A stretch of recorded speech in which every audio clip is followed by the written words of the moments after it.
All right. Welcome to the Fontana podcast, episode 9. Coming at you live from my house because I'm in isolation. It's the isolationstation.com. Yeah. That ad was brought to you today by Sean Fontana from Fontana Fit Personal Training. Sign in, give him money, over and out. Anyway, sorry. I was just had lots of coffee, so yeah, buzzing.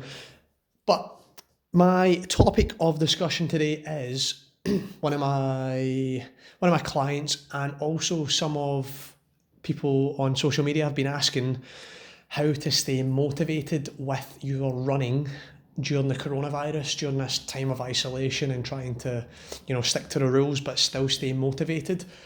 And also all these races that have been cancelled that people have been training up for, especially the London Marathon, I bet was a massive blow to some people, probably to thousands of people who were, almost into the last part of hard graft training, 6 weeks, 5 weeks out from the marathon before it getting pulled from the calendar.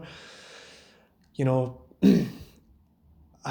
was one of those people as well. I can truly empathise with everybody and how hard it was to get that email, get that update saying that the marathon's been moved to the 4th of October, and then other people that are chasing people have lost out in national vests running for their country at the World Half Marathon Championships and all these big events, whether it's on the track or the road or whatever it would be. People are feeling the effects everywhere. And so my first point is, with the coronavirus, the first point is that it's not just you that's getting affected.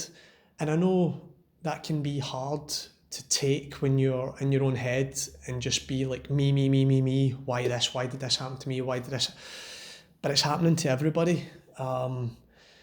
Ultimately, that's number one, that this is global. This is not just happening to you, it's not just happening to me, this is happening to everybody out there.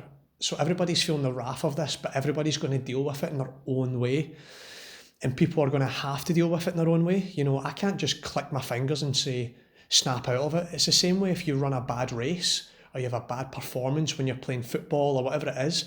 You're going to go through a mini grieving process. You yourself are going to deal with this in your own way. And then you're going to come out the other end, hopefully a stronger person from it, because you're going to start to understand the reasons of why you run or why you compete or why you do what you do. And ultimately, if we strip it all back to the bare bones, it's because you love it. So that'll be the next point, is if your motivation is internal instead of external, you're not going to feel as disappointed as people are going to feel as if they need a race. They need something there to train for, to work towards. If you literally just love what you do, and that's it, internally, it doesn't matter whether there's a race coming up or not. You're just going to train your balls off and think that you're going to get one up in your opponent when that time does come, because they're going to slack off because they need that external motivation and you don't. So, that's where, how do I stay motivated? Getting back to the bare bones of why you're doing what you're doing. That's ultimately, I can waffle on through this whole podcast, but ultimately you've got to strip it back to the bare bones. Why are you doing this? Why are you doing what you're doing? That is the ultimate motivation. And if I take it from a personal approach and I look at why, I'm still out doing 12, 15, 18, 20 mile days, and I'm doing them in singles as well because of the rule. I'm trying to stick to the rule. So I'm like, well, what I'll do is I'll run in the morning and I'll put my single and my double run back to back, go out and try and avoid people as best I can, even though they're absolute twats and they all want to stick around in 4, 5, 6 people groups and have a beer or a fag or, a cigarette to you American folk. I don't mean, the controversial term there. But, it's trying to adapt. You need to adapt. If you're so rigid and inflexible, you're always going to get defeated. If people have only got one way or the highway, one way doesn't work all the time. It'll work for a certain degree, and then something's going to change, and that plan has to be adapted. And that's it. Like and I don't like to say this in the climate that we're in, but one of my biggest quotes is adapt or die. And I know that that's not a nice thing to say right now in this environment and the climate that we're in just now. But before that, I would say to all my clients and all the people I speak to and all the people that know me is, your muscles don't have brains. They just exert force. They don't know whether it's Monday and they don't know whether it's Sunday. They don't know whether it's a Tuesday session day or a Friday session day or a Sunday long run day. They don't fucking know, all right? They don't have brains. It's you that creates that positive or negative feedback response to your body. So, your muscles and your physiological energy systems don't know that we're on lockdown. It's your mind that's telling you that you're on lockdown, which is creating a negative feedback response to your central nervous system and then ultimately to your muscles. So how do we change that? How do we adapt to our environment just now? How do we, make sure that we can manage and not beat ourselves up and keep positive and try and take away that negativity? What can we do? Well, we can adapt our training. If I go back to talking about the marathon, and a lot of people disheartened that they don't want to keep doing marathon training now because it is very hard, to be motivated to do big marathon sessions when there's nothing coming up for some people, and maybe not for others because maybe they love the marathon and they love marathon training. But if you're in that position, what you could do is you could move down to doing half marathon or maybe even 10k or 5k training. So instead of doing 5 times 3 miles with 90-second recovery at marathon pace, you then think, if you're going to beat yourself up about that and basically talk yourself out of that training session by, saying the night before, I'm going to get up at 9 o'clock and I'm going to do the session at 10 and I'm going to go out and I'm going to smash it. And the alarm clock goes off and you wake up and you're like, oh, my legs are killing me. Oh, fuck, I don't know if I can do this today. That's 15 miles of work. That's going to be so hard. Now you're talking yourself out of it. You wanted to go and start your session at 10. It's now 10:30. You're still watching the TV saying, right, I need to go out and do this. I'm going to go out and do this after this next cup of coffee. Becomes 11:30, 12 o'clock, 1 o'clock. You've put it out for so long. And now all of a sudden you beat yourself up so much that you can't be bothered doing it and you just go out for a run. And you just completely bin the session, and then you make yourself feel worthless in this hard situation that we're already in. So that's 2 sort of tough things that you're going through.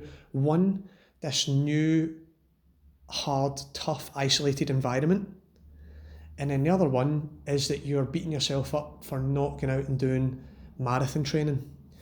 So what you could do is go, right, well, you and your coach sit down, or if you coach yourself, then just sit down and go, what could I do though on my own? What could I do in isolation? Could I do 6 miles? Could I do 2 by 3 miles? Yeah, I could do that. I mean, I've done these big sessions before. I could do that on my own. Great, go and do that. Go and do things that mentally that you can cope with just now. Because right now our minds are trying to cope with a lot of change. And if you can do something, just a little bit of something is better than a lot of nothing. That will just keep your mind and your body sane in this tough time, in this struggle, while you're maybe not get a training group and you're just training on your own. There's nobody to cycle beside you and pass you water or gels. Maybe do that instead. Give yourself a break and stop beating yourself up. That's probably another point as well. I think a lot of people maybe thought this was going to be a great time to be full-time athletes and go and train super hard, and then they wake up the next day and all the structure and their job and their work and breakfast at a certain time, coffee at a certain time, being out the door at a certain time, getting showered at a certain time, all this stuff has just went out the window.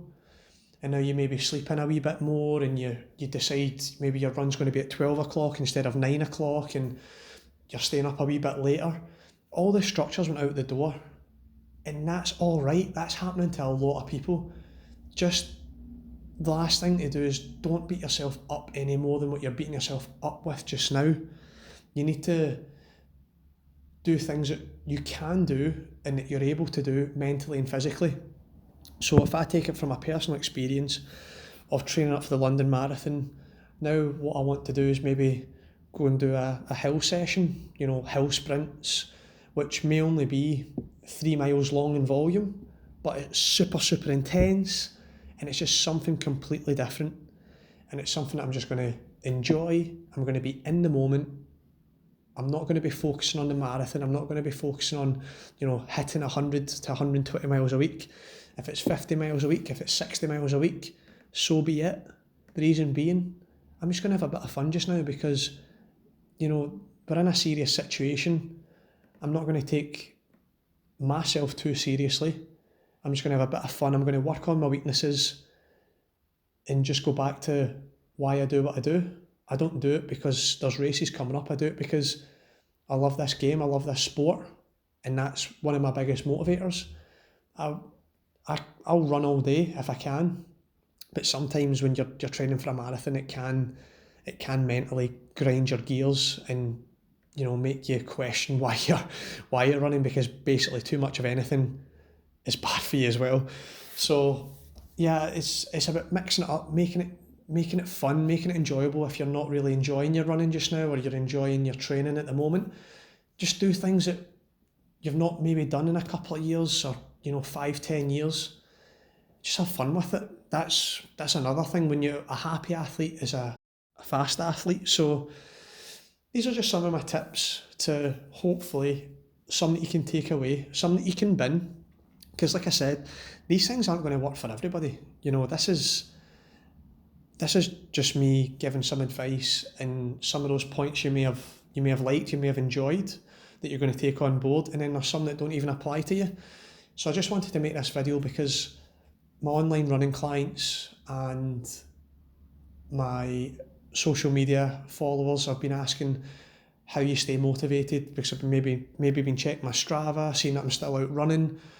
But I'm just doing my thing. I've put no pressure on myself to get ready for anything, because there's nothing to get ready for. So I'm just having fun. So if you enjoyed this, it's just a short podcast. I don't want to waffle on too much, because I feel maybe a lot of people are exploiting this whole, staying motivated, staying active through the coronavirus, and I just don't want to do that.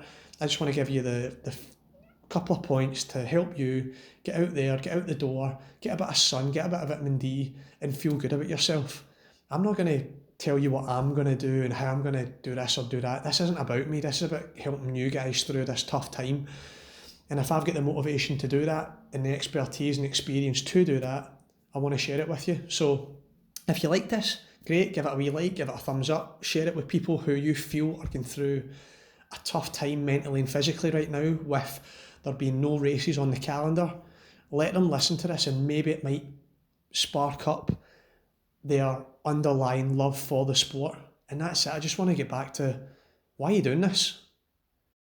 And if you can answer that and know that it's an internal motivation, maybe it's friends, loved ones, family, your kid, your wife, I don't know, somebody maybe that's not here anymore. One of my biggest motivators is my gran, who passed away. And I look up to the sky, and sometimes when I'm digging deep in a race, or I'm digging deep in a training session, or my day just isn't going good, I look up to the sky and I'm like, I'm going to do it for you. And so it doesn't even have to be somebody that's here just now. It can be anyone, anything. If it's internally driven, you're not going to let this thing beat you. So we've got to stay together, but apart, but together, in isolation, and make this work, So yeah, if you've got anybody that'd like to hear this, send it on to them. All right, guys, well, I've waffled on for long enough. Enjoy the rest of your day, the rest of your week. Please stay safe, stay well, stay healthy, and just enjoy what you're doing during this tough time, all right? Over and out. See ya!